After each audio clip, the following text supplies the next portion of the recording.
ధూమపానం, మద్యపానం ఆరోగ్యానికి హానికరం. మతోన్మాదంతో జీవించటం ప్రపంచానికే ప్రమాదకరం.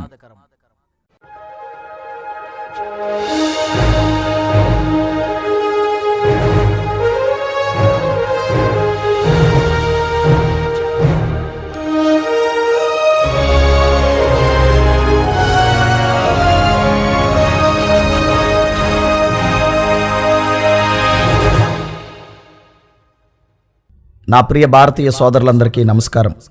ఈ చిత్రం మన దేశ ప్రజలందరినీ ఆలోచింప చేయడానికి తీసినదే తప్ప ఎవరిని కించపరచాలని తీసినది కాదు. కానీ వాస్తవం చేదుగా ఉంటుంది కాబట్టి నిజాన్ని జీర్ణించుకోలేక మమ్మను కించపరచడానికి తీసిన చిత్రమే అని కొందరు భావించవచ్చు. మతోన్మాదులు వాస్తవాలను వక్రీకరించి పరిశుద్ధ గ్రంథమైన బైబిల్ను తప్పుగా చిత్రీకరిస్తున్నప్పుడు వారనుసరించే ధర్మ గ్రంథాల్లో ఉన్న వాటిని దృశ్యరూపకంగా చూపి అందరినీ మేలుకొల్పడానికి బాబాసాహెబ్ డాక్టర్ బిఆర్ అంబేద్కర్ గారి స్ఫూర్తితో రూపొందించి మీ ముందుకు తీసుకువచ్చినదే ఈ మా దేవ రహస్యం. చూడండి, ఆలోచించండి, మేల్కొనండి.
క్రీస్తు కన్న కరుణామయుడు ఈ లోకంలో ఎవరున్నారు?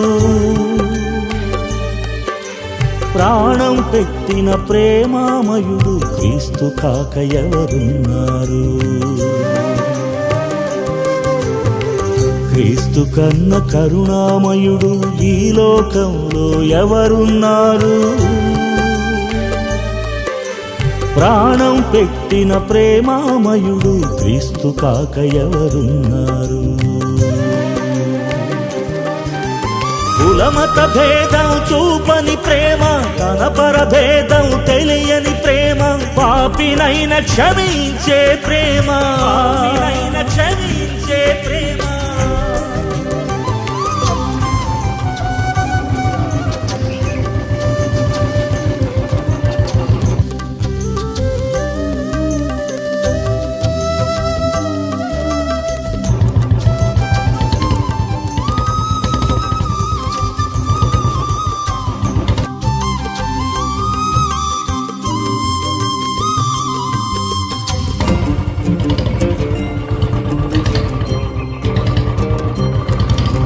ద్వేషించిన, దూషించిన ప్రేమించే రక్షకుడు,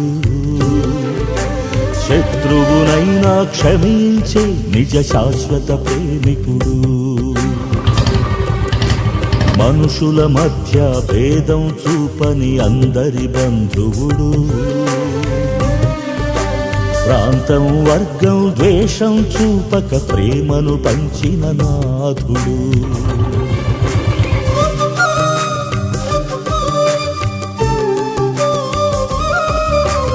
ద్వేషించిన, దూషించిన ప్రేమించే రక్షకుడు,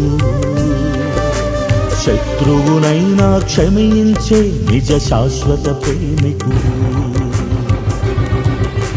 మనుషుల మధ్య భేదం చూపని అందరి బంధువుడు, ప్రాంతం వర్గం ద్వేషం చూపక ప్రేమను పంచిన నాథుడు. మత మతము కాదు స్థాపించినది, మనసు మారే మార్గం చూపాడు.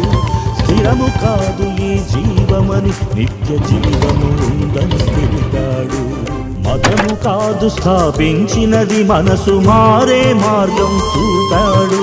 స్థిరము కాదు ఈ జీవమని, నిత్య జీవము ఉందని తెలిపాడు.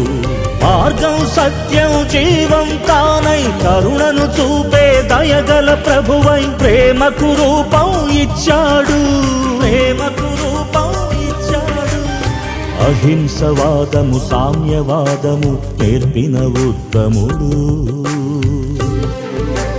దేశ ప్రగతికి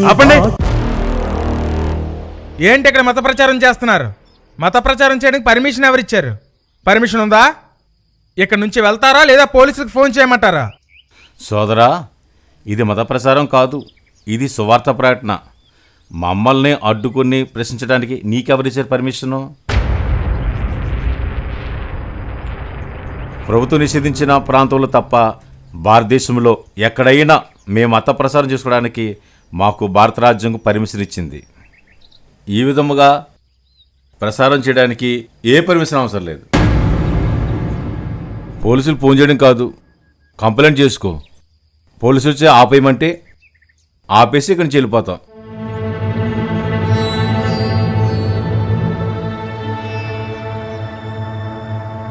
ఏయ్, నేను ఇక్కడ మాట్లాడుతున్నాగా, ఏంటి పేపర్లు పంచుకుంటూ పోతున్నావు?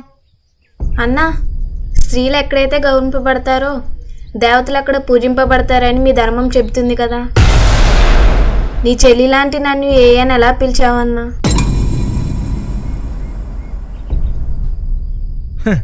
ఏంటి మాస్టర్, మీరు కూడా ఈ మాఫియాలో చేరిపోయి మత ప్రచారం చేస్తున్నారా? మొన్నెక్కడో కుష్ఠరోగులకి పేదలకి అన్నం పెట్టి బట్టలు పంచారని విన్నాను. అలాంటి మంచి పనులు చేయండి, ఇలా మత ప్రచారాలు కాదు. సోదరా, ఎందుకు ఈ గొడవ? మత ప్రచారం చేయడం తప్పు కాదు. అయినా మేము మత ప్రచారం చేయడం లేదు, పరలోకానికి మార్గం చూపిస్తున్నాం. సోదరా, ఇలాంటి ఎందరో సువార్థికులు నీవు మత ప్రచారం అంటున్న ఈ మార్గాన్ని ప్రచారం చేశాకే నేను విని మార్పు చెంది నీవంటున్నావే ఆ మంచి పనులని, ఆ పనులన్నీ చేశాను. నేను గనుక ఈ మార్గంలోకి రాకపోయి ఉంటే బడిలో పిల్లలకు పాఠాలు నేర్పే నాకు జీవిత పరమార్థం ఏమిటో తెలియకపోదును. ఈ మతంలోకి మారాకే మంచి పనులు చేసిన అంటారు, అంతేగా? అన్నా, ఈసారి చెప్తున్నారుగా ఈ మార్గంలోకి వచ్చాకే మంచి పనులు చేశారని. ఎందుకు ఈ గొడవ? వెళ్ళి నీ పనేదో ఉంటే చేసుకో అన్నా. రే, ఏంట్రా, ఎవరో పరాయోళ్ళు మన ఊరొచ్చి మత ప్రచారం చేస్తుంటే వాళ్ళని తరిమి కొట్టగా నువ్వు వాళ్ళ గుంపులో చేరి మత ప్రచారం చేస్తూ సొంత అన్నని అందరి ముందు అవమానిస్తావా? ఇంట్లో ఏం చెప్పండిరా నీకు? అన్నా, నీకు కూడా ఇంట్లో సమాధానం చెప్పాను కదన్నా.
రే,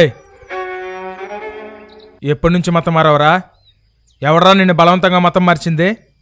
అన్నా, నేను మతం మారలే, మనిషినే మారాను. నన్నెవరూ బలవంతంగా మతం మార్చలేదు. బలవంతంగా మతం మార్చకపోతే హిందూ మతంలో పుట్టిన నువ్వు సడన్గా అవతారమే మార్చేసావుగా. గుర్రాన్ని చెరువు వరకు తీసుకెళ్ళగలరు కానీ బలవంతంగా నీళ్ళు తాగించలేరు కదన్నా. మనది సనాతన ధర్మం, లక్షల సంవత్సరాల నాటి ధర్మం. అలాంటి మతాన్ని వదిలేసి నిన్న కాక మొన్నొచ్చిన విదేశీ మతంలోకి పోతావా? ఎప్పుడొచ్చిందన్నది కాదన్నా, సత్యమా కాదా, సమానత్వమైన మార్గమా కాదా, అందరినీ ప్రేమించే ధర్మమా కాదా, అది కావాలి. సత్యమా? సమానత్వమా? అందరిని ప్రేమించే ధర్మమా? అవును. అదే నిజమైతే మన దేశంలోని విగ్రహాల్ని పగలగొట్టమని ఆ మతం చెప్పలేదా? అదేనా ప్రేమించడం అంటే? విగ్రహాలను పగలగొట్టమని క్రైస్తవ మతం చెప్పిందా? మారిని నేను మన ఇంట్లో విగ్రహాలను పగలగొట్టానా? నీవు పూజించే దేవుళ్ళ ఫోటోలను నేను బయట పారేశానా? మరి ఆ బైబిల్లో రాసిందటగా. నాకైతే పూర్తిగా తెలీదు.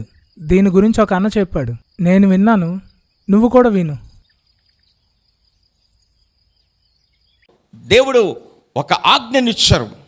ఆకాశం అందే కానీ, భూమి అందే కానీ, భూమి క్రింద ఉన్న నేల అందే కానీ ఏ రూపమునో నీవు చేయకూడదు, దానికి నమస్కరించకూడదు అని ఉంటే ఆ విగ్రహముల దగ్గరకు వెళ్ళి పగలగొట్టవలసిన పనేమి పట్టింది? పని లేనివాడు అనుకున్నారు క్రైస్తవులు. బైబిల్ గ్రంథములో చాలా వివరముగా ఉన్నది. ఈ ద్వితీయోపదేశ కాండము 7వ అధ్యాయము 5వ వచనమును చూపెట్టిన వాడు ఆ మొదటి వచనాన్ని చదివితే, 7వ అధ్యాయము మొదటి వచనం, 7th chapter 1st verse, ఓ ఇశ్రాయేలీయులారా, మీరు ఐగుప్తును విడిచిపెట్టి ఇప్పుడు ఎక్కడికి వెళ్తున్నారు? కనాను దేశం వెళ్తున్నారు. మీరు స్వాధీనపరుచుకుని దేశములోనికి మీరు వెళ్ళిన తర్వాత మీరు చేయవలసిన పని ఏమిటి అంటే, అక్కడ ఉన్న అపవిత్రమైన వాటిని క్లీన్ చేయండి. మీ దేశాన్ని మీకు ఇస్తున్నాను. ఇంటిని అద్దెకిచ్చి వేరే దేశం వెళ్ళిపోయారు, మరలా మీ సొంతూరు మీ ఇంటికి వెళ్తున్నారు. వెళ్తున్నప్పుడు ఆ ఇంటిలోనికి వెళ్ళిన తర్వాత ఆ ఇంటిని స్వాధీనపరుచుకునేటప్పుడు, మరలా ఆ ఇంటిలోనికి వెళ్ళేటప్పుడు చేసే పని ఏమంటో తెలుసా? కనీసం బుర్రను వాళ్ళు చేసే పని ఏంటో తెలుసా? ఇంటిని శుభ్రపరుస్తారు. ద ఫస్ట్ వర్క్ ఏమున్నదంటే, మొదటి పని ఏమిటంటే ఇంటిని శుభ్రపరుస్తారు. అంటే పాత వాటన్నింటినీ ఏం చేస్తారు? తుడిచేస్తారు. వీలుంటే యాసిడ్ వేస్తారు. యాసిడ్ వేసేసారు ఇంట్లోని, వాళ్ళకి ఏం పని ఉందండి, యాసిడ్ పట్టుకొని తిరుగుతారంటే అది అర్థం ఉందా? మనము స్వాధీనపరుచుకొని ఆ ఇంటిలోనికి వెళ్తున్నప్పుడు ఇల్లు చక్కగా ఉండాలి కాబట్టి దానిని క్లీన్ చేసుకోవలసిన కనీసపు బాధ్యత, ఏ మినిమం కామన్ సెన్స్, ఇంటిని శుభ్రపరుచుకుంటాం. ఇది తప్ప? అందరూ ఆ ద్వితీయోపదేశ కాండము 7వ అధ్యాయము 5వ వచనమును పట్టుకొనే వేలాడుతారు, కానీ దాని పూర్వాపురాలు తీస్తే ఆ ద్వితీయోపదేశ కాండం 7వ అధ్యాయము 5వ వచనం యొక్క ఆంతర్యమును చూస్తే ఎందుకు అనే దానిని ఆలోచన చేయరు. అంతే కదా అనుకుంటారు. అందులో ఉన్న వాక్యము ఏమిటంటే, మీరు అపవిత్రులు కాకుండాలాగున ఆ దేశములో, ఓన్లీ ఇన్ కానాన్, ఒక్క కనాను దేశములో ఉన్న దానిని మాత్రమే ఆయన మనసులో పెట్టుకొని చెప్పారు. అక్కడ ఉన్న విగ్రహములను మీరు పడగొట్టండి. వారు అనగా కనాను దేశములో నివసించిన వారు ఏమయ్యారంట? అపవిత్రులయ్యిరి. కానీ దేవుడైన యేసు ప్రభువారి లోకానికి వచ్చి మనలను పవిత్రపరచడానికి వచ్చారు. Praise the Lord. అది కాదు, మన అంబేద్కర్ గారు నరకానికి పోయారని మీ మతం చెప్పిందటగా, దానికేమంటావు? అలా అని ఎవరు చెప్పారన్నా?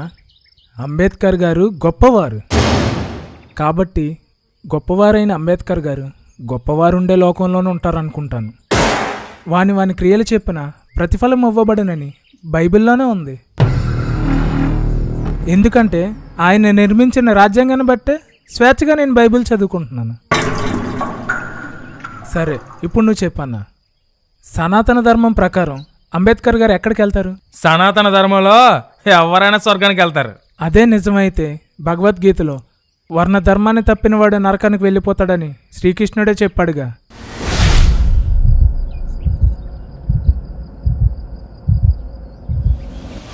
అంబేద్కర్ గారు వర్ణ ధర్మాన్నే ధిక్కరించారు, సనాతన ధర్మాన్నే వదిలేశారు.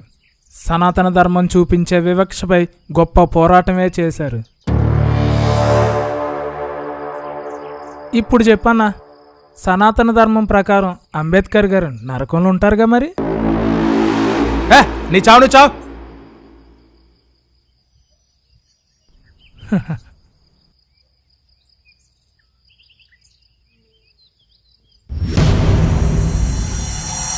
హలో, ఇది హిందూ దేశం. విదేశీ మత ప్రచారం ఇక్కడ చేయకూడదు. మీ దేవుణ్ణి ఇస్రాయేల్ దేశం ప్రకటించుకోండి, ఇక్కడ కాదు. ఇది మా దేశం. ఇక మీదట మీ ఆటలు సాగనివ్వం. వీళ్ళని తరిమి కొట్టండి రా.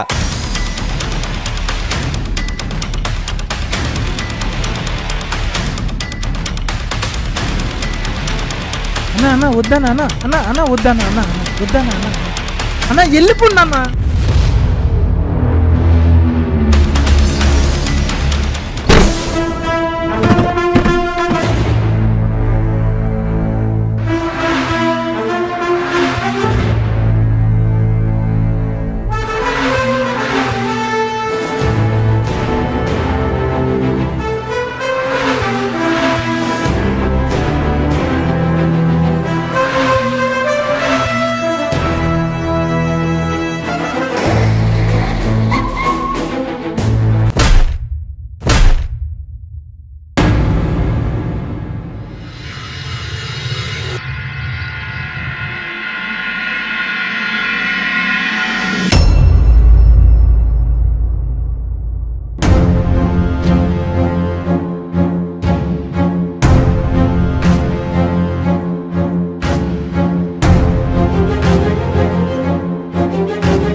నువ్వేనా మా తమ్ముడిని మతం మార్చేసింది? తమ్ముడు, అంత ఆవేశం ఎందుకు? అలవిలు కూర్చొని మాట్లాడుకుందాం.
హలో, పీటర్ పుట్ట గారు,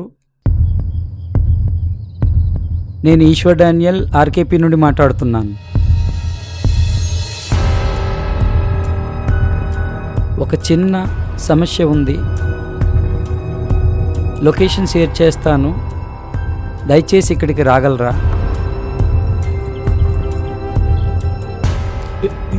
ఎవరికి కాల్ చేస్తున్నారు? కంగారు పడకు సోదరా, మీలాంటి వారందరికీ కౌన్సిలింగ్ ఇవ్వడానికి అడ్వకేట్ గారు ఉంటే బాగుంటుందిగా.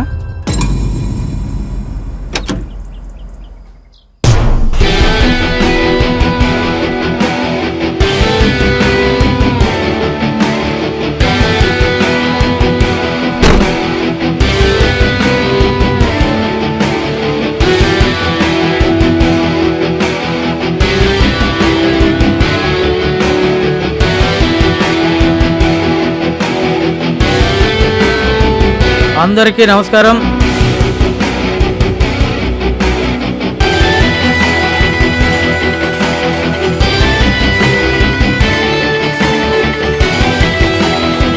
ఈశ్వర్ డానియల్ గారు ఏదో సమస్యని కాల్ చేశారు. ఏంటి ఆ సమస్య?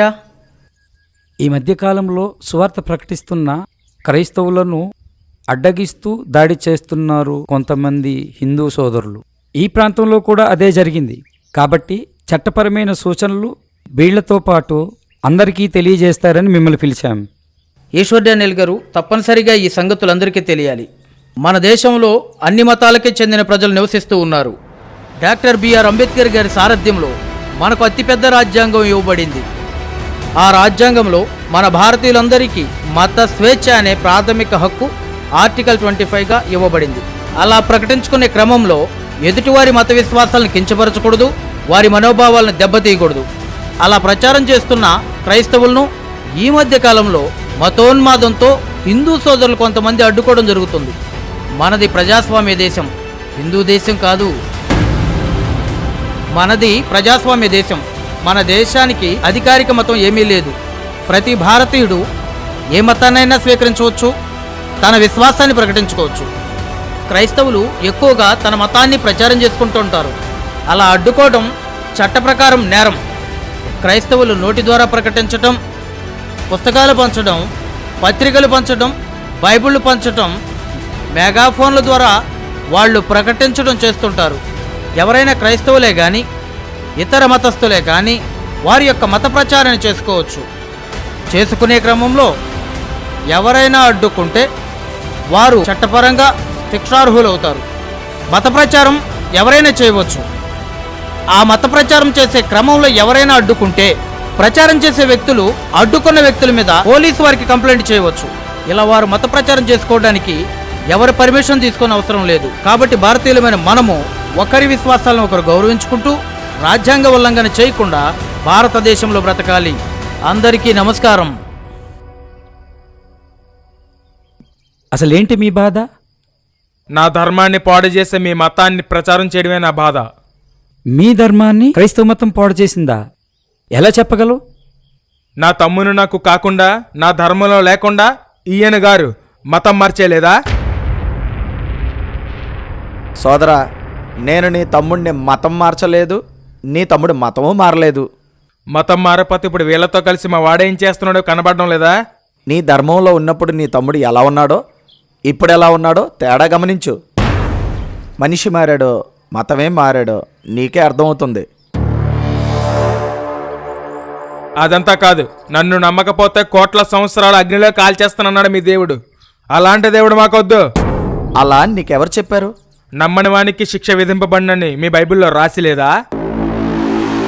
సోదరా, నిజం చెప్పు, ఎప్పటివరకు నువ్వు ఏ తప్పు చేయలేదా?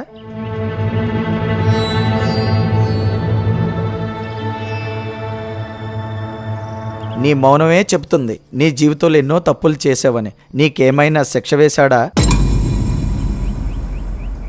మరి ఆ మాట ఎందుకన్నాడు? తప్పు చేసిన ఏ మనిషి అయినా శిక్ష అనుభవించాల్సిందే. ఆ శిక్ష నుంచి తప్పించడానికే యేసుక్రీస్తు భూమి మీదకి మనిషిగా వచ్చారు.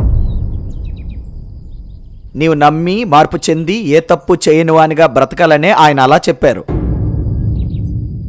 తప్పు చేసిన మనిషి శిక్షింపబడకుండా మారాలని చెప్పిన దేవుడే యేసుక్రీస్తు. కానీ దేవుళ్లే తప్పు చేసి శపింపబడ్డారని నీ గ్రంథాల్లో రాయబడి ఉంది. నీకు తెలుసా?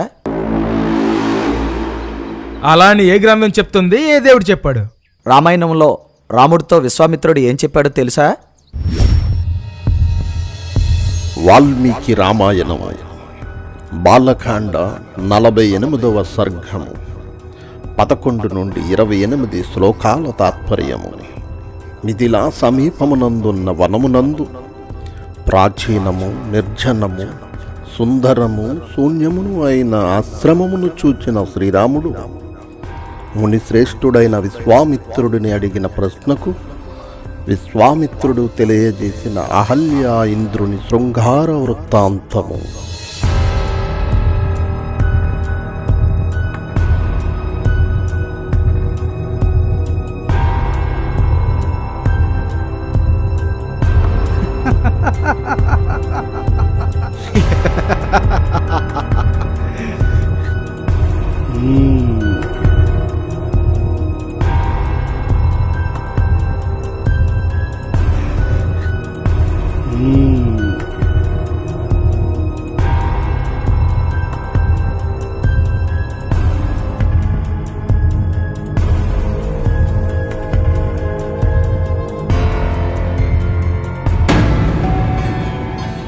సుందరి, కాముకులు ఋతుకాలమునకై వేచియుండరు. మంచి నడుము గలదానా, నీ సంగమము నేను కోరుచున్నాను.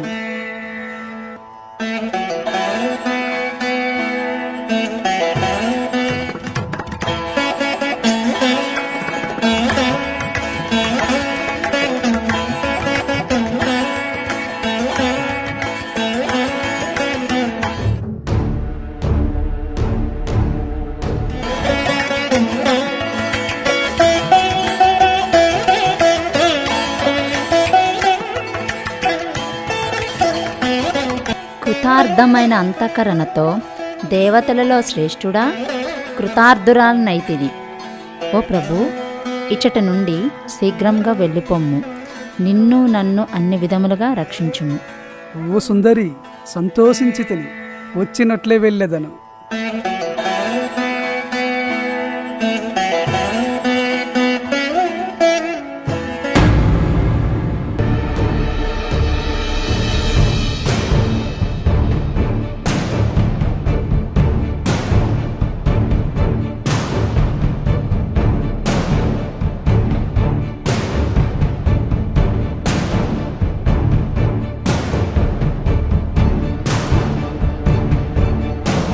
ఓ దుర్మతి, ఆ రూపము ధరించి ఈ దుష్ట కార్యములు చేసినందుకు నీ అందములు పడిపోవునుగాక.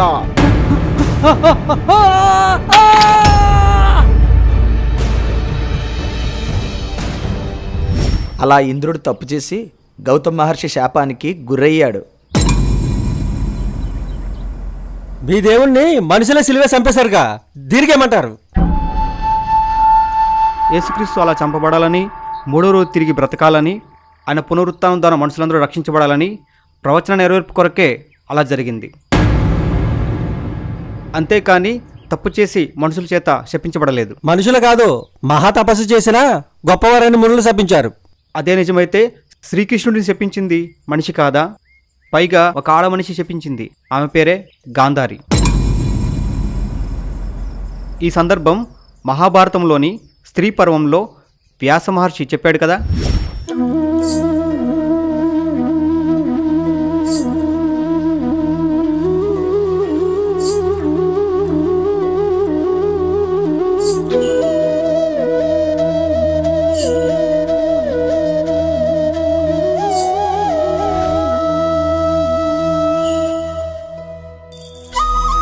వాసుదేవ, ఇలా రావయ్యా.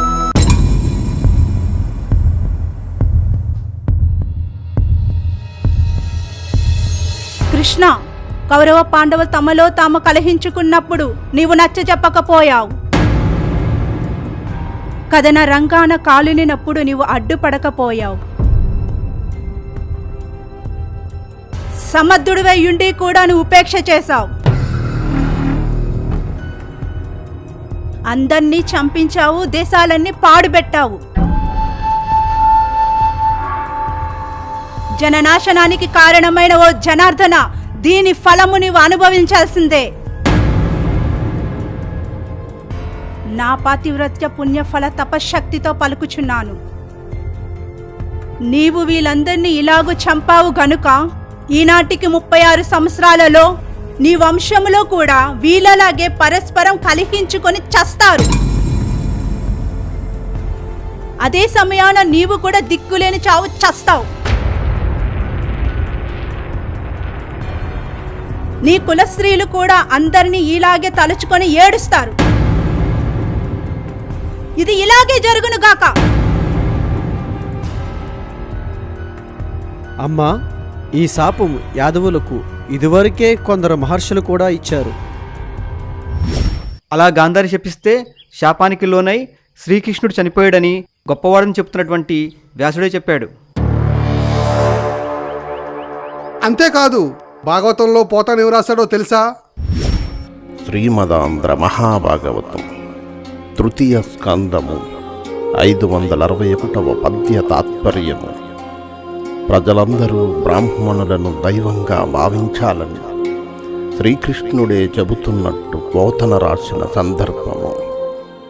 ఎదురులేని యోగ మాయా వైభవముతో ఎల్లప్పుడూ ప్రసిద్ధుడనైన నేను బ్రాహ్మణుల పవిత్రమైన పాద పద్మముల యొక్క ధూళిని భక్తితో నా నవరత్న ఖచ్చిత సువర్ణ కిరీటాన ధరిస్తాను. అటువంటి నా పాద పద్మాలలో జన్మించిన గంగాజలాన్ని పరమశివుడు మొదలైన దేవతలు తలపై ధరించి వెంటనే పవిత్రులవుతున్నారు. ఎవడు బ్రాహ్మణులు తమకు అపకారము చేసినా తిరిగి ఆగ్రహింపడో, ఎవడు బ్రాహ్మణులు నన్నుగా భావిస్తాడో అటువంటి వాడు ధర్మానుసారంగా నాకు మిక్కిలి ప్రియమైనవాడు. దీన్ని బట్టి మనకేమర్థమైంది? మీరు దేవుడిగా కొలిచే శ్రీకృష్ణుడి కంటే బ్రాహ్మణులు గొప్పవారని పోతన చెప్తున్నట్లు కాదా? ఎందుకంటే ఘోర మరోడు చెప్పనా? అదే గ్రంథంలో విష్ణువు కోసం ఏమి రాశాడో తెలుసా? శ్రీమదాంధ్ర మహాభాగవతం తృతీయ స్కందము 563, 564 పద్యముల తాత్పర్యము. బ్రహ్మవేత్తలైన బ్రాహ్మణుల వలన తనకు అనేక రకములైన అవమానములు ప్రాప్తించాయని పూర్వము విష్ణువుగా ఉన్నప్పుడు భృగు మహర్షి వలన సంభవించిన వృత్తాంతాన్ని శ్రీకృష్ణుడే చెబుతున్నట్టు పోతన రాసిన సందర్భము. హరి హరి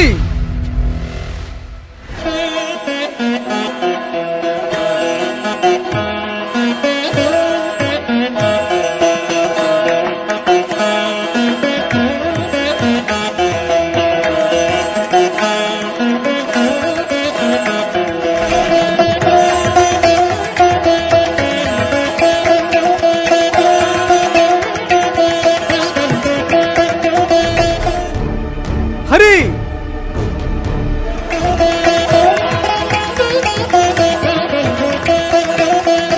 ఎంత ఉదాసీనత, ఎంత అవమానము! లోక పాలకుడట, జగద్రక్షకుడట, భక్తివసరుడట. ఛే! ఏ హరి, నా రాకను గమనించలేనంతగా నీ కనులు పొరలగమ్మినవా?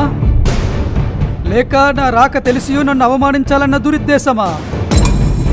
శృంగారానికి వసుడవై నా అంతటి మునిని ఆదరించలేని నీవు భూలోకంలో సామాన్యుని మానవులే పడరాని పాటలు పడు. ఇదియే నా శాపం. ఆ విధముగా శ్రీకృష్ణుని కంటే బ్రాహ్మణులే గొప్పవారని పోతన చెబుతున్నాడు. ఇవన్నీ కాదు, అందరికీ ఆదర్శ పురుషుడైన మా శ్రీరాముడి కోసం మీకు తెలియదనుకుంటా. జై శ్రీరామ్. చూసారా మా రాముడు గొప్పతనం? రాముని గొప్పతనమా? నేను చెప్తాను వినండి. రామాయణంలో వాల్మీకి రామాయణం యుద్ధకాండము 115వ సర్గము 1 నుండి 25 శ్లోకాల తాత్పర్యము.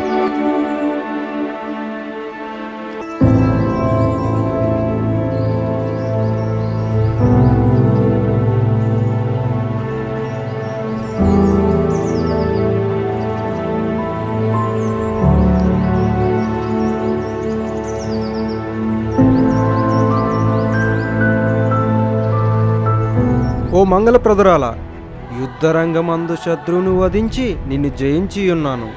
కోపమునకు అంతము పొంది తిని ఇప్పుడు నా పౌరుషము అందరి చేతను చూడబడినది. నా శ్రమ సఫలీకృతమైనది.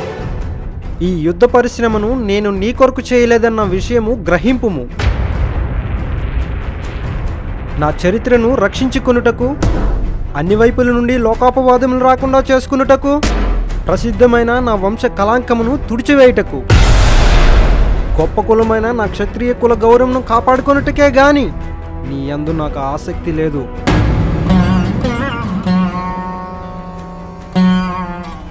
అందుచేత ఇక్కడ నుండి నీకు ఇష్టం వచ్చిన చోటుకు వెళ్ళవచ్చును.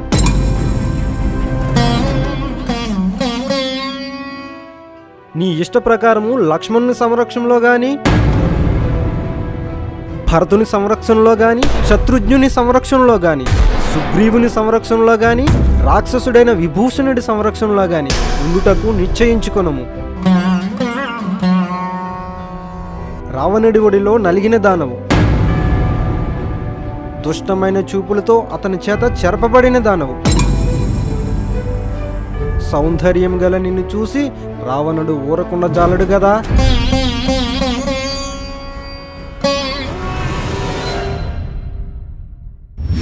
మా రాముడి కోసం కారు కూతలు కూస్తే ఊరుకో. రాముని కోసం నేను కారుకూతలు కూసేనా? రామాయణంలో వాల్మీకి చెప్పిందే కదా నేను చెప్పాను. అక్కడ మా సీతమ్మ తల్లిని పరీక్షించడానికి రాముడు అలా అన్నాడు అంతే. సీతమ్మను పరీక్షించడానికి రాముడు అక్కడ అలా మాట్లాడాడు అనుకుందాం. మరో సందర్భంలో రాముడేమన్నాడో మీకు తెలుసా?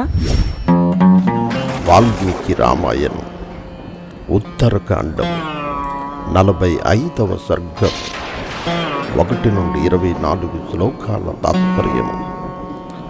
లోకుల మాటలు చెవినబడిన రాముడు గర్భవతి అయిన సీతను అడవిలో విడిచివేయమని లక్ష్మణునితో చెప్పిన సందర్భం. లక్ష్మణ, సీత విషయమునందు నా విషయమందు పౌరులలోనూ జానపదులలోనూ గొప్ప అపవాది బయలుదేరి ఉన్నది. అది నా మర్మస్థానములను ఎంతో ఛేదించుచున్నది. నా హృదయంలో గొప్ప ధర్మచింత శోకము కూడా ఉన్నది. లక్ష్మణ, నేను చెప్పినట్లు చేయము. అపవాదుకు భయపడిన నేను నా జీవితమును నా సోదరులను కూడా విడిచివేసేదను.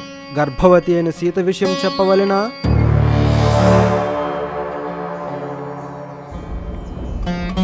ఇంతకంటే అధికమైన దుఃఖం ఏది వచ్చినట్లు నాకు కనబడలేదు. నేనెట్లు శోకసంద్రంలో పడితినో చూడు. రేపు ప్రాతకాలమందు నీవు సీతను దేశం చివర విడువుము. గంగ కావలి ఒడ్డిన తమసా తీరం ఆనుకొని వాల్మీకి ఆశ్రయం ఉన్నది. అక్కడ విజన ప్రదేశం నందు సీతను విడిచిపెట్టి శీఘ్రంగా తిరిగిరము.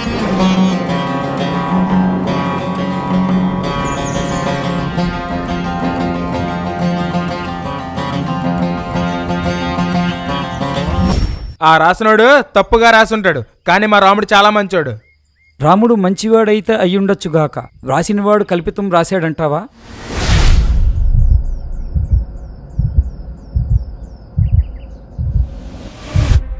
చూడండి తమ్ముళ్ళు, ఇప్పటి వరకు మా వాళ్ళందరూ చెప్పిన సంగతులను బట్టి మీ ధర్మంలోని మీ దేవుళ్ళ కంటే మునులు మహర్షులైన బ్రాహ్మణులే శక్తిమంతులుగా కనబడడం లేదా? దేవుడు ఈ సర్వసృష్టిని కలుగజేసి ఈ సృష్టిలో భూమిపై మనిషిని సృష్టించినవాడు, మహాశక్తివంతుడు, మహోన్నతుడు. అలాంటి దేవుణ్ణి మునులు మహర్షులైన బ్రాహ్మణులు శపిస్తే శాపానికి గురవడమా? మీకు అర్థం కావడం లేదా? ఈ బ్రాహ్మణులే తమ ఆధిపత్యం కోసం దేవుళ్లను సృష్టించి ఆ దేవుళ్ళు తమకు భయపడుతున్నట్టుగా చిత్రీకరించి తరతరాలుగా మన భారతదేశ ప్రజలను మోసం చేశారు.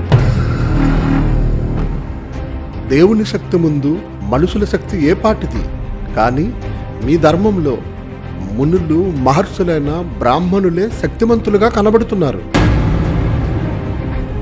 ఇప్పటికైనా ఆలోచించండి. మన దేశంలోని దేవుళ్ళు మనుషులు సృష్టించిన దేవుళ్ళ, మనుషుల చేత సృష్టింపబడిన దేవుళ్ళ? మనల్ని రక్షించేది మనం సృష్టించిన దేవుళ్ళు కాదు, మనల్ని సృష్టించిన దేవుడు. మనల్ని రక్షించే ఆ దేవుడు ఎవరో కాదు, సర్వలోక రక్షకుడు, ఆది అంతం లేనివాడు.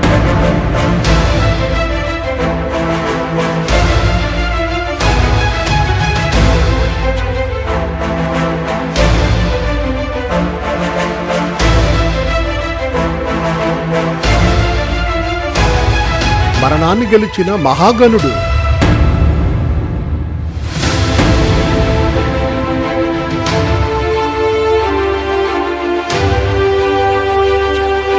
ప్రపంచ ప్రజల హృదయనాథుడు,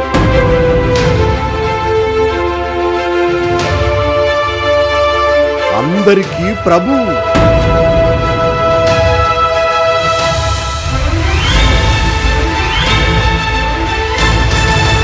సకల లోక సృష్టికర్త,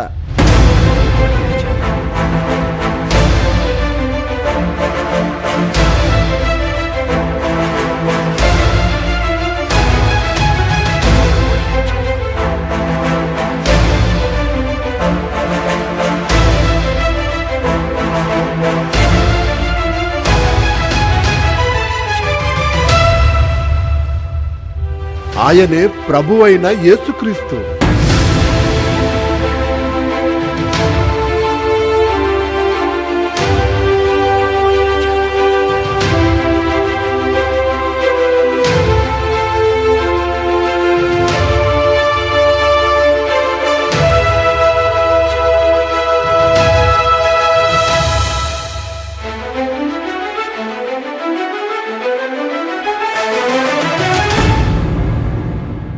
దేశమా, భారతదేశమా, దేశజనమా, ఇది వినుమా.